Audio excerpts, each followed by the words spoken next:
guys, Jay here. Welcome to Yanza Battle. I recently went to the Midwest Mini Swap in New Berlin, and I didn't know what to expect because I'd heard about it from a few friends of mine at my friendly local game store, and it's just a big, like, miniature garage sale, and that sounded amazing in my head, but I didn't really know what to expect. Now that I've experienced it, I know that it's really cool, and you get some really weird stuff. It was just a bunch of folding tables full of some of the biggest hobby heroes selling their goods. And you don't get the newest, latest and greatest stuff like you kind of do on like eBay sometimes. And you don't get you sometimes get some of the oldest stuff. But you get a lot of like 10-year-old, partially built, partially assembled, sometimes still in baggy, older Warhammer. And that's kind of my jam. It brings me back to high school a little bit, collecting my Warhammer armies. And I got some really weird stuff. The newest thing I got was Lord Disco for 30 bucks. Lord, I think I swooped in at the perfect time because Lord Discordant has been absolute trash for the entire edition. But recently he got a glow up and his data sheet very much changed. I really like this figure. And I keep telling myself that I collect Death Guard, that's my Chaos Army. I don't need a vanilla Chaos Space Marine army, but I've really been enjoying painting some Chaos Space Marine one-offs, and I do kind of like Emperor's Children, but not Codex Emperor's Children. I like generic Emperor's Children, and Lord Disco would look so good in pink. And so for 30 bucks, I'll have him in the tank. And I don't need a Chaos Army, another Chaos Army, but I might do a Chaos Army. This is probably the most normal thing I bought. I found some real fun gems. One thing that super jumped out to me is this Demon Prince, this Nurgle Demon Prince, incredibly heavily converted. I was talking with the guy who put this together, and like he had finished it that night, and he's like, if you don't buy it, I'm gonna paint it and have it in my army. And I decided to come home with it. This thing is glorious. I don't even recognize all of the kits that this guy is made out of. It's definitely the Nurgle drones from Age of Sigmar and some Nurgly bodies and stuff. It's the old school Chaos Demon Prince. You can see because he's got the flick off middle finger, but he looks so good next to my current vintage Plague Demon Prince. Like, don't they just look like two peas in a pod? With their little wings. These guys are great, and the Demon Princes are great in the new Death Guard Codex. I can't wait to get this guy painted up, and I might have to run 2 Demon Princes in my force because, man. And then he's like just taken off, and this guy maybe is just landed. They both have nice demon weapons and funky hands. This guy, he actually has a Plague Bearer like in his belly, just bursting out of him. It's so good. And it's so well put together. So many lovely kits went into this sucker. And it's just a delight. But speaking of a delight, I believe made by the same fella, these are pigs. But they're Chaos Spawn. There's some Chaos Spawn in there somewhere, but I don't know where he got those pig heads from. And then the back is actually made out of Gorilla Glue. If you take Gorilla Glue and you spritz it with water, it'll foam up. And so he must have let it foam up and then covered it in, I think this is liquid green stuff. And it actually is pretty convincing for like ragged, gnarly fur. But these guys are pretty solid. And they're little chaos tushies. Like I just fell in love with them when I saw them. I think they were meant to be part of what are they called? The Beastmen from Old Fantasy. But these guys, I mean, they're beastly men. They are some funky piggies. And I just had to come home with these guys. I have no real plans for these other than these models are awesome. And I just needed to have them. It was so much fun looking through all of the collections of stuff. I spent a lot of my time there. I spent like 2 hours shopping at this thing, just talking with the different people running the booths, being like, oh my God, is that an orc mega tank? Oh my God, is that 25 Lehman Russes? Like there was a lot of really, really good stuff there. Pretty darn competitive pricing, because it actually is pretty hard to sell Warhammer. You can usually do it, but you might be waiting a while if you want anything close to like retail or that 15% off. But if you want things to just move and you price them cheap enough, the weirdos like me will go home with them. Like I got this sprue. This is bolt action. Is it bolt action or flames of bolt action Americans? Just one sprue of American soldiers. This will go nicely with, I have the starter set for Conflict 47 and I have the Americans. And Conflict 47 is a really, really cool game. Historicals, I'm dipping my toes into historicals. I kind of like the old stuff a little bit more than the somewhat modern, but like World War II mixed with like aliens and werewolves and like robot mech suits, I can get there. I can get excited for that. And these Americans are gonna be lovely. While I was perusing the booths, a couple of things caught my eye. One thing that I actually didn't recognize, but talking with the store owner, he let me know what it was. And it was this, which I believe is a Lord of Slaanesh from Warhammer Fantasy Battles.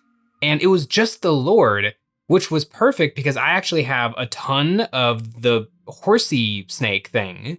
And I didn't know what was supposed to go on the horsey snake thing. Like I'd seen pictures of this model before, but I didn't know if this was something I could get a hold of or if I was just gonna have to like make up what is riding these snake things. But I got the model to complete this mini and it is glorious. He's got high heel boots on. It's so perfect. Like it was like the one little piece of Warhammer he had on his folding table and it was like the perfect thing to complete my collection. Look at that banner. Look at that stick sword. Look at that shield. This is really, really cool. And I don't have more of this, which is kind of fine because I think I own 6 of these snake horsey things. And so I'll have to come up with something else for the other 5, but it'll be really cool to have the right model for like the ringleader of this squad. In beautiful, beautiful white metal. I didn't get any other metal, but I got some gummy plastic. Somebody had some Star Wars collectible card game from Wizards of the Coast, and I have a few of these things kicking around in my collection, and they're not great, but there's something kind of adorable and nice about these figures, and he had so many guns that I bought him out of guns. And so now I have an entire baggie of Goongas. I don't know when I'm gonna get around to trying this game. I played it a little tiny bit in college, but like just a couple of demo games because a friend of mine had everything. And now I've got like a smattering of Rebels and Imperials and a lot of guns. And it's kind of funny, it's all the exact same gun, but that just kind of adds to the charm of this collection. These little guys with their little, I think these are called atlatls. He's got his little ball on his hip and he's getting ready to toss it. I really like the guns from Star Wars Phantom Menace. Phantom Menace still might be my favorite Star Wars movie just in the look. I like so many things from the movie that it doesn't matter that it's probably the worst one. It's the pod races, the N1 starfighters, the Goongas, the brown battle droids coming out of the MTT. Like it's just the best. It's the best Star Wars has ever looked to me. But speaking of the good old days, I am a connoisseur of Forge World, and Forge World ain't what it used to be. In fact, it ain't no more. It doesn't exist. But I loved perusing the Forge World page because you just see the weirdest things that the Games Workshop, like the weird subset of Games Workshop that made things for Horror's Heresy, but also they did just weird one-offs and two-offs for the different 40k factions. And a couple of those things are still kicking around on the Games Workshop web store, but back in the day, there was tons of stuff. I have catalogs from like 2014 for Forge World, and there were hundreds and hundreds of different oddball Forge World things for the different Warhammer factions. One thing that I think is just super neat is this Dreadnought Inferno cannon. It's just, you would buy this if you wanted to take like a flamer on your dreadnoughts, and you never really would want to because flamers have always been kind of iffy, especially on a vehicle that has access to things that are better than flamethrowers. But look at how cool this thing is. It's got like a long tube. It's like which you would want if you're shooting a flamethrower. You want that flame to start as far away from you as possible, which is funny because usually flamethrowers in 40K are like just normal guns kind of right up against you. So it makes a lot of sense to have a longer barrel. And I like that Forge World didn't kind of keep to the normal design philosophies of the makers of Warhammer. And so they would do oddball things like this. And this was probably available for like 15 years, but it's not available anymore. But it's available in my pile of shame because I have one. I don't have a dreadnought for this to go on. I guess I do. I have so many of the classic dreadnoughts, and so I could just snap an arm off and stick this sucker on. My dreadnoughts are magnetized, but every single one has a different magnet setup, so it's kind of awkward. Maybe one day I'll just go through my dreadnought collection and refurbish them. It almost feels a little bit pointless because I don't know if I'll ever bring a classic box knot in a game of 40K ever again. And I do kind of like the new dreadnoughts, the Redemptor dreadnought and the Brutalis dreadnought, and even the Forge World, or not the Forge World, they're now called Horus Heresy dreadnoughts. I would maybe rather spend my hobby time putting those and experiencing those new things as opposed to going back and refurbishing my old stuff. But I don't know, things like this really puts a smile on my face. I like this. I mean, it's kind of cool just looking in the blister. Maybe I'll just keep it around my office and just look at it from time to time. And it's like, yeah, if this was 2011, I could have bought that. But speaking of things I could have bought back in the day, there was one guy selling a whole bunch of Necron Forge World, and I just picked up these Necron Acanthrites. These guys actually had a little moment in 10th edition where they were pretty darn good. I think currently they're complete legends, so you can only use them with the legends rules, which means they're not tournament friendly, but they're a really interesting little Canoptech unit that doesn't look at all like a Necron. These guys are kind of waspy, kind of buggy. They don't really look like wraiths. They don't really look like spiders. They don't really look like anything for the Necrons. Honestly, they kind of look more like something that would exist in the game Infinity than they do in Warhammer 40,000. But it's a neat little piece of history. And sometimes I kind of like to think that the history of the miniature side of Warhammer kind of goes along with the lore side of Warhammer. And maybe it was just one cryptech one day who invented this construct called the Acanthrite. And it only existed from like 2012 until 2018. And then he died or was destroyed. And so nobody can build Acanthrites anymore. But I do want to put these guys together and bring them in some games, even though I'll be using the Legends rules. I have a bunch of Necron Legends stuff. I have the Tomb Stalkers, which those guys, they've been on the chopping block for like leaving Warhammer forever for a long time. But they're really, really cool Necron Centipede things. And these will be a really cool little addition to my Necron collection and a piece of Necron lore, a Necron history, even more so than the lore. I like to collect these armies, and I like when I see a piece with a little provenance, a little story behind it. Speaking of things that have a little bit of a story, a lot of people's collections kind of tell the story of their own hobby. One shop, this guy had a bunch of recasts, and this is a recast of Tyranid Tyrant Guard.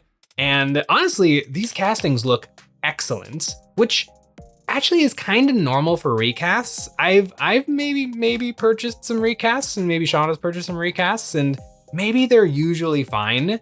And it's kind of ambiguous if it's okay or not. I kind of go back and forth. I get kind of angry when I see like a little creator getting ripped off.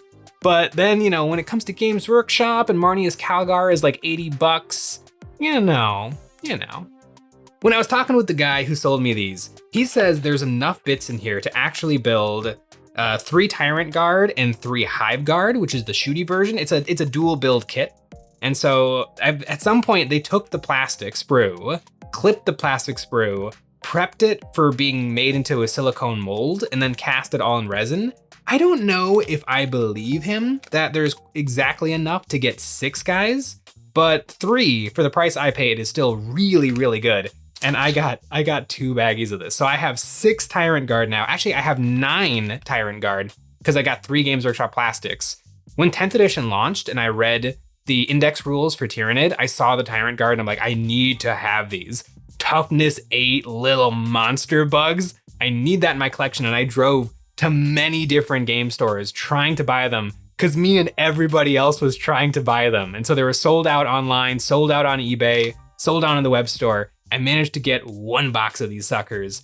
And so now I have quite a few boxes of these suckers.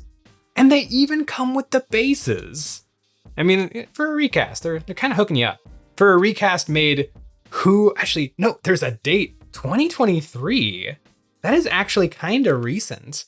I feel like recasting has definitely dropped in popularity now that 3D printing is getting a lot more accessible. It's a lot of work to cast anything. So I'm surprised that stuff like this is kind of still going on. But speaking of things that are still going on, I didn't just get things for myself. I know Sean is he's always looking for things to add to his Warhammer collection, and I saw some deals that were too good to be true. These are some probably recast, but who knows, of, what are these called? Are they just called field artillery guns? Because that's what they are. The Forge World made a series of different vehicles for the Imperial Guard that are just basically one-to-ones of their historical counterparts.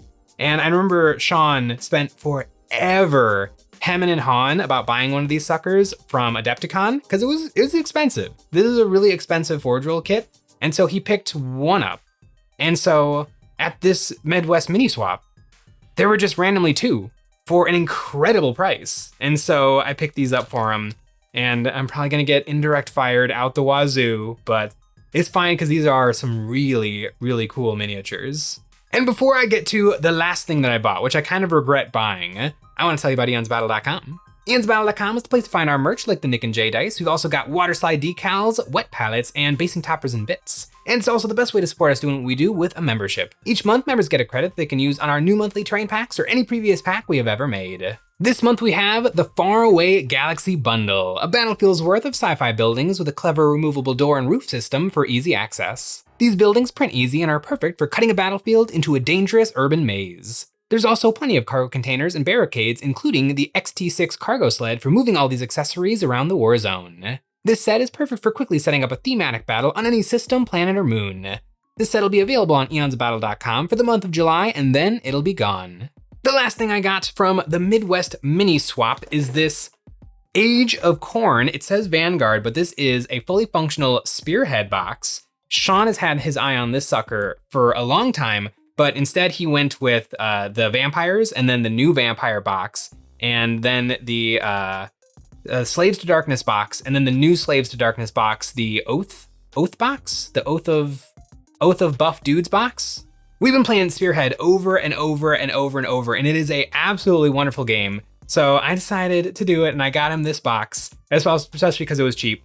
And it turns out, holy moly, is this box wickedly powerful in Spearhead. Spearhead is decently balanced.